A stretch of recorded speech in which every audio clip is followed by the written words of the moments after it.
এই জন্য আল্লাহ রাব্বুল আলামিনের নিয়ামত পাওয়ার সাথে সাথে আমাদেরকে শুকরিয়া আদায় করে নিতে হবে, আলহামদুলিল্লাহ। সম্মানিত উপস্থিতি, একটি বছর পর আমাদের এই মাহে রমজান আমাদের সামনে উপস্থিত হয়েছে। বলি একবার আলহামদুলিল্লাহ। গত বছর যারা রোজা রেখেছিল সমস্ত মানুষগুলি এই রোজা পর্যন্ত বেঁচে নাই। আছে? সবাই আছে? সবাই নাই। আবার আমরা যারা এখন আছি এই লোকগুলি সব ঈদ পর্যন্ত যাবে, অনেক ঈদ পর্যন্ত যাবে না।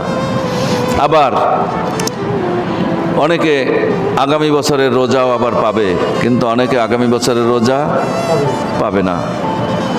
যেহেতু আল্লাহ রাব্বুল আলামিন সম্মানিত মাস, বরকতপূর্ণ মাস, রহমতের মাস হিসেবে আমাদেরকে এই রমজান দান করেছেন, আমরা যেন সবাই রোজা রাখতে পারি, কেউ যেন মাহরুম না হই, সেজন্য আল্লাহ রাব্বুল আলামিনের কাছে সবাই আমরা দোয়া করতে থাকি, আমরা যেন 30টি এই রমজান মাসের রোজা রাখতে পারি। সেই তৌফিক আল্লাহ আমাদের সকলকে দান করে। সকলে বলি আল্লাহুম্মা আমিন। সম্মানিত উপস্থিতি, মাহে রমজান মাস সকল মাসের সেরা মাস।